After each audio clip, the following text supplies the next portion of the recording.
I thought this was gonna get easy. I was gonna blame Gaprax. Now I don't know.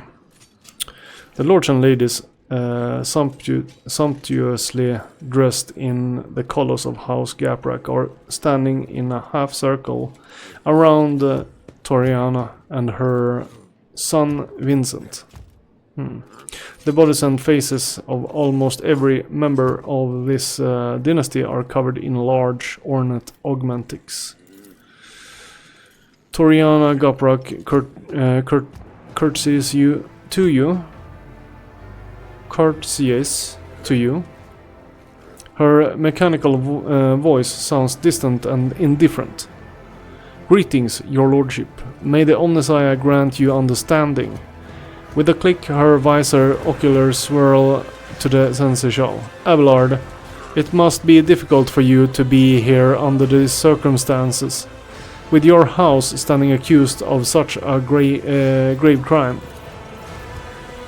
My family, Lady Toriana, is yet to be found guilty of anything, and that verdict is for the rogue trader to reach.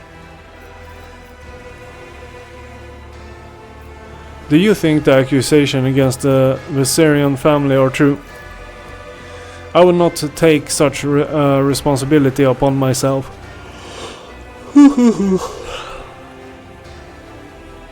I will not take such a responsibility upon myself and rule on their guilt, your lordship. I do not think Governor Drivestem's accusations are worthy of consideration. However, I do think Governor Drivestem's accusations are worthy.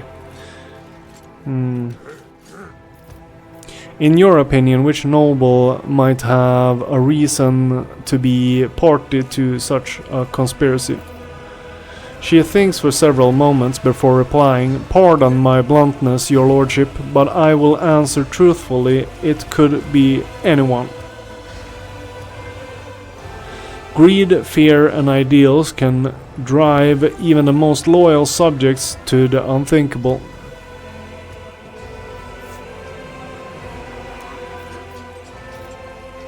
I have examined the bodies of the assailants that were killed today. All of them were high-functioning servitors. Such servitors are only employed by families close to the Adeptus Mechanicus. Isn't that so? If it is possible to read Toriana's emotions in her heavily augmented face, but her sudden turn against her family betrays her confusion and surprise. Perplexed whispers bounce from one family member to another. Impossible. We came here by ourselves, without any servitors? We know nothing about it. Your lordship, thank you for informing us of this. You are absolutely right. My house has indeed been endowed with high-functioning servitors. A blessing for those who revere the Omnissiah. But today, none of our house members were accompanied by them. I found this note on the bodies of one of the attackers. What are your thoughts on it? Toriana's mechanical fingers gripped the paper. Officially, high-functioning servitors are employed by my house and my house alone. If such units were to attack the rogue trader, suspicion would instantly fall upon the Gapraks. I assume that this is what the Viserions intended to happen. But they did not expect that the servitors would have this letter on them.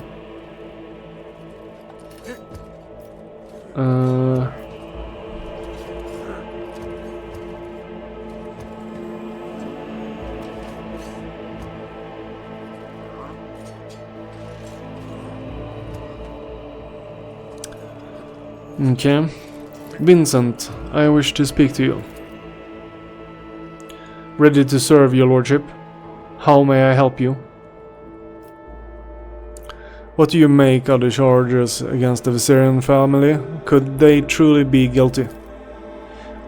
I do not think I can doubt the validity of the accusations, but Vincent's voice trails off and he seems to retreat into himself for a moment. But before continuing, he takes a deep breath. I am also not sure what House Viserion had a reason. I'm also not sure that House Viserion had a reason to betray you, your lordship. I do not know of any instance where their loyalty to you and the Emperor was anything less than unwavering. So he talks well about them. I know you care for Astaria Viserion. Are you prepared to watch her die? Vincent's jaw augmentic screeches slightly. The young man scrutinizes his mother and other family members for a few moments. There is something you ought to know, your lordship. Today I noticed one of my family members to be in an odd, uncharacteristic mood. Helen Gaprak is my parental second cousin, once removed. May the Emperor save his soul. Usually reserved and self-possessed, today he was fanatic and anxious, fidgeting with a small piece of paper and seemingly looking for someone to no avail. He was looking for someone to no avail. When I saw him, he was headed to the entrance hall where the altars are. Perhaps you should talk to him. That will do. Okay, so we're looking for a second cousin here. Vincent inclines his head in a respectful bow. I shall take my leave. Okay, so we talk to the Gapraks. We got a lead over there. So there must be someone within the family that's untrustworthy. Drivestem. We haven't talked to Drivestems, right? Or did we start with them? Blessed is Von Valencia's bloodline.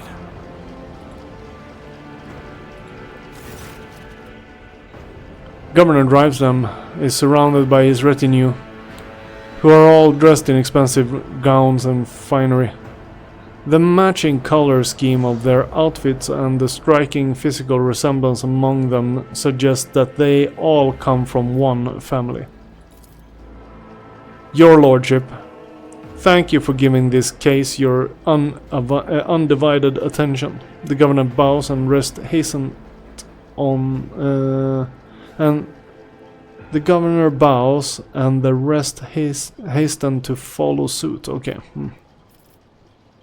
I wish to hear your reasoning again. What do you think the Viserions are behind the plot? What makes you think Viserions are behind the plot against me? As soon as the logistical and economic problems gave rise to the initial rumors, we tried to find the person responsible for spreading the calls for Vogtvir's return. The investigation showed that some of the documents inside the Adeptus Administratum were forgeries. We can thank my son Cornelius for such astute observations. Okay. So,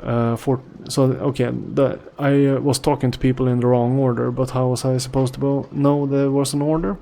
At least we know the whole thing. She talked about knowing that she thinks that the Viserions falsified the papers.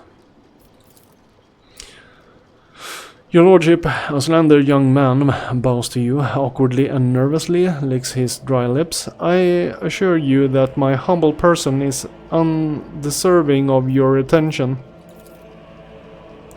Cornelius holds a prestigious position at the Administratum Palace, and it was he who discovered the error leading to the disrupted logistics. It is also thanks to him that we found the perpetrators of the forgeries, who admitted to acting on the orders of House Viserion.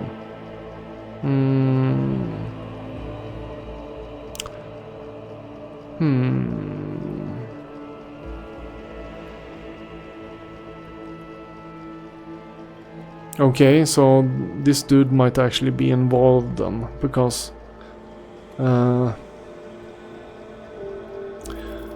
what do you make of this letter? I found it on one of the assailants. Governor drives them. Peers closely at the bloodstained paper. It looks like another piece of evidence incriminating House Viserion. Perhaps they truly did intend to kill you, or at least cause a stir to help them escape custody during the confusion that followed. All of the assailants were high-functioning servitors. Such servitors are only employed by families close to the Adeptus Mechanicus. High-functioning servitors? Drivestem ponders this, rubbing his chin and with his thumb. Such servitors are indeed rare, and the Gapraks do have them in their service. But this could have been done intentionally with an eye of to confuse you. Anyone with the desire and insufficient funds can hire them. Sufficient, not insufficient. Anyone with the desire and the sufficient funds can hire them. So, yeah. So they are rare, but you're not unable to get a hold of them. Tell me more about your son, Drivestem. Thank you for your interest, your lordship. But I am not worthy of it. The governor's son bows and stands still as he nervously stares down at the floor.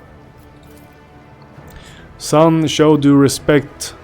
Forgive him, your lordship.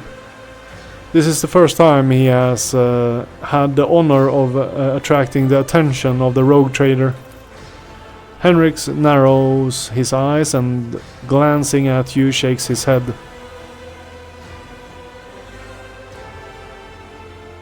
He's disapproving, okay.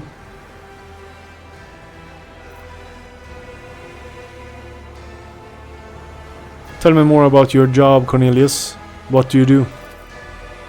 I manage the documents and the records related to the economy of Dragonus.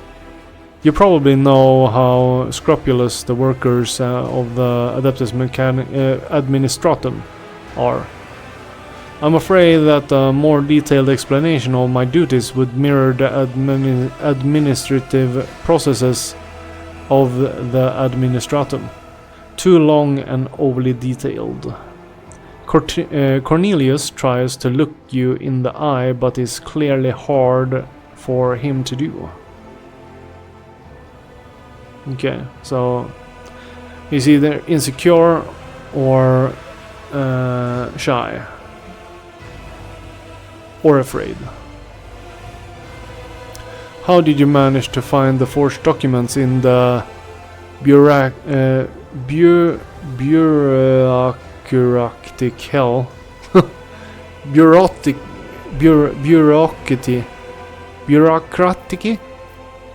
Okay, it's a bureaucracy at least. And that's hell in the Administratum. When compiling reports on last cycle's supply chain, I noticed inaccuracies and discrepancies in the figures. With the help of the other clerks, I managed to find several other documents. Cornelius stammers and swallows noisily.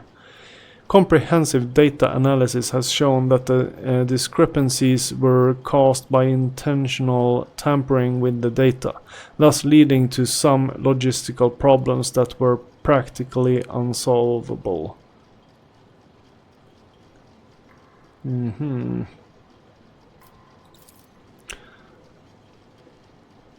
Father and I have managed to single out the Administratum's clerks responsible for tampering with the data, following a heated interrogation.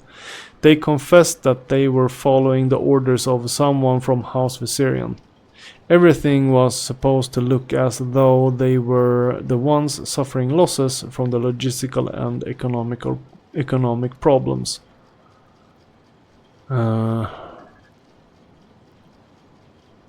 Okay, so they can be saboteurs that are lying on... They were trying to saboteur for Viserion, and then when they got caught, they started lying. Can also be the truth. But does House Viserion have access to the Adeptus Administratum? There's no conceivable way they could do all of this in a place where they do not hold any power. Before replying, the governor's son nervously adjusts his expensive frock coat. I think the right amount of money can open any door. Cornelius, what is the true reason for your nervousness? The young man's pupils suddenly dilate. He stands at attention and replies to you in one breath. This is the first time I have spoken face to face with a rogue trader. I am afraid of saying something wrong or forget something important. The governor closely watches his son. His tone changes, now sounding strict and court. Do you wish to tell the Lord Captain anything else? Question mark.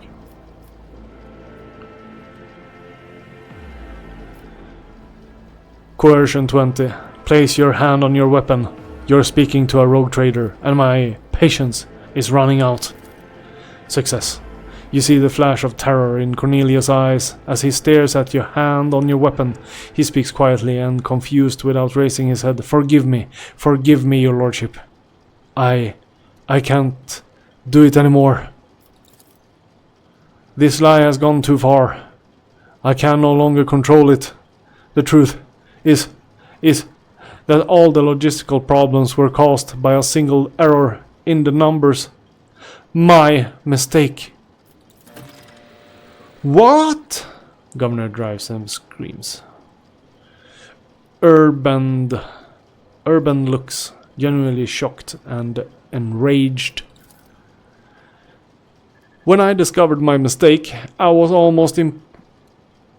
almost impossible to restore the supply lines, and then I was approached by someone who said that they were a friend. They did not give me their name and I never saw their face. They promised to fix the problem. All I had to do was to pretend that the Viserions were responsible for the mistake. And as for the rest of the evidence, they promised to arrange it all, and Cornelius is suffocating with fear, unable to speak. Urban curls his hand into a fist, the knuckles turning white. What have you done? How could you? Your lordship. He suddenly turns to you as if turning to shield his son. This is my fault. I trusted my son, and I have failed you in doing so. I beg you, have mercy. Abelard shakes his head. And you called my family's honor into question, Urban. Nevertheless, I harbor no desire to kick a man when he is down. Lord Captain, the confession you have obtained means that House Viserion can now be cleared of all charges. But we still do not know who was behind the forgeries, the riot and the plot, and the assassination attempt. Someone is committing their foul deeds and showing chaos right under your subjects' noses. To leave that stone unturned would be dangerous. Let's see here. What is this friend that approached you, Cornelius? How did the two of you communicate? By letter. I received a letter out of the blue one day. It was unsigned, but the person writing already knew about my erroneous calculations. Okay. How do they know that you calculated something wrong? Doesn't make any sense. They offered to help me cover up my misdeed, and in return, I would name the Viserions as the one who had sabotaged the supply lines. All I had to do was gather together some documents and reports that were listed in one of the letters. That and keep my mouth shut.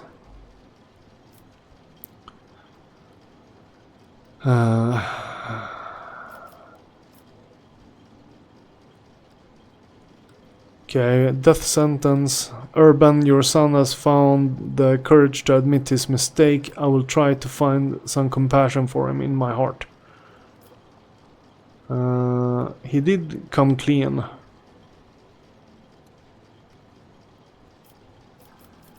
But at the same time, he put an entire family in risk of dying.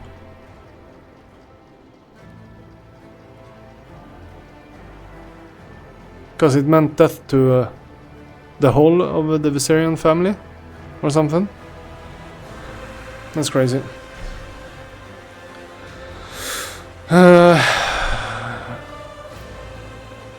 Like if the accusations were lighter and it wasn't a death sentence for the ones because they were gonna die, but they're gonna survive now because he told the truth. So it's he was in a pickle.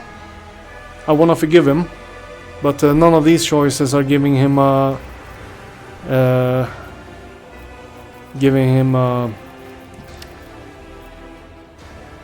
punishment, because he did play along with it until I forced it out of him. I would like to see another option here, like a third option. But we'll try to find some compassion in our hearts, because we have to deal with chaos and this guy is not in it. Thank you, your lordship. The governor bows low, then gives his son a look full of bitterness and frustration. And as for your position, I think you will be reassigned to a role requiring less responsibility. I shall return to you later. Okay, so internal solution there.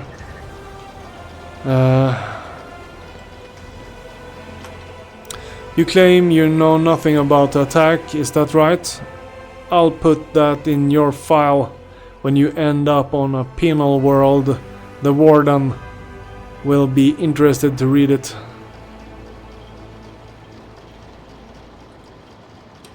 Please don't send me to the mines. I'll tell you everything I saw. I am just a servant, my lord. I am a loyal subject of the Emperor. I serve only him and our esteemed rogue trader. Please let me go, my lord. I didn't see anything.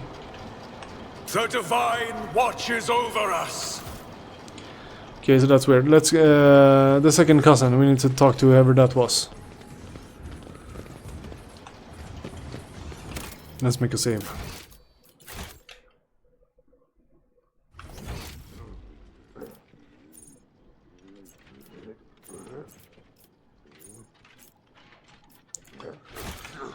Okay, let's get out of here. Let's see if we can find that second cousin.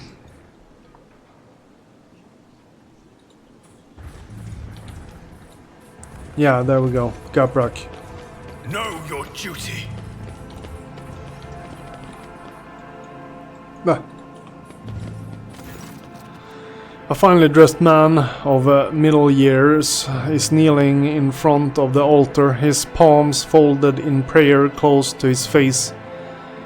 The implant-free part of his skin are sickly blue color. The nobleman does not react to your presence. He does not lift his head. He does not blink. He does not even breathe. Only when you draw closer do you realize that he is dead. Holy crap.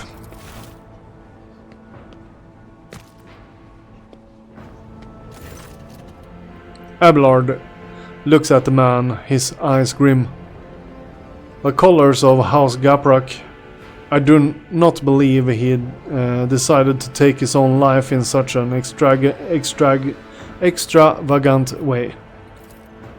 As far as I know, there is a warden post here, but I do not see any wardens. The seneschal looks around. There is no one to ask about what happened here or with whom this man spoke before he died. I would like to ask Urban where the palace guard suddenly disappeared to. Henrik leans toward the dead man, a familiar sight. There are poisonous and rapidly damaged. There are poisons that rapidly damage the nervous system, causing paralytic spasms through the body once injected. The victims usually suffocate slowly and painfully, unable to call for help. What a surprise! You are versed in the art of underhanded murder. Have you often resorted to the coward's weapon in your life, rather than fighting fear? So, Ulfar does not like the fact that he knows poison. I have. All my victims were enemies of the Imperium who could not have been reached by any other means. Would you prefer they still be alive, my Lord Ulfar? Henrik meets the wolf's menacing gaze with dignity, ignoring the almost pale wave of threats emanating from the angel of the Emperor. We examine the body, we have a lot of awareness. We succeed. There is no visible wounds on the body, but near the edge of the gold-trimmed collar, you notice a tiny puncture in his blue skin, likely a wound caused by a thin needle.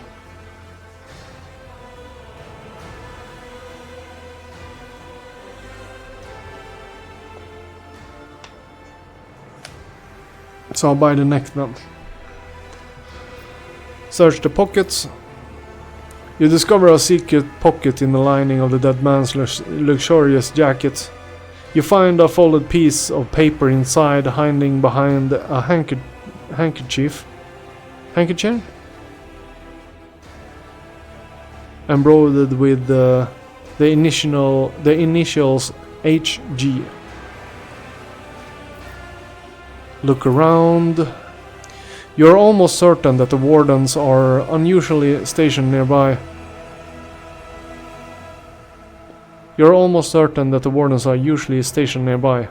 But their post is empty. Where have they gone? This would be an excellent question to put to Governor Drivestem. Step away from the corpse. Okay, so we're gonna talk with the Drivestems again. Second cousin is dead. No!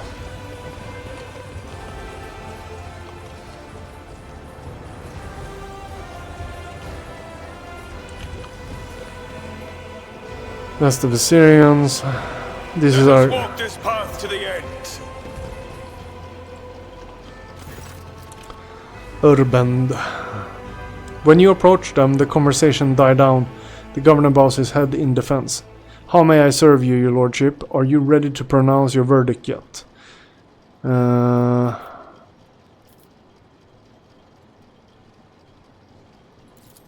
Can't talk to him. Okay. Let's see if the second cousin gives our dialogue choice over here then. A Gaprak. Lords and ladies, some blah blah blah. Continue. Greetings, your lordship. Messiah. My family, Lady Torias, yeah, exactly. I discovered a dead body, a member of your house, right here in my palace. He died kneeling in prayer. Toriana covers her open mouth with a hand in surprise and turning to her family, looks for someone among them. Helen? It can't be. Helen, was it? Tell me about him, Toriana. Helen is one of the lower-ranking members of House Gaprak. Despite his advanced age, he never held high office. But he was forever striving to better his position, even beyond his abilities. Many members of my house struggled to cope with the misfortune that befell Kiavagama and our family. Some members could not reconcile themselves to our new position. Helen was one of them. What could have happened to him? Toriana's visor oculars are fixed on the floor, her fingers restlessly clenched in the fabric of her dress. Toriana, the time to keep silent is long gone. The future of Von Valancius' trade dynasty and your house are both at stake now.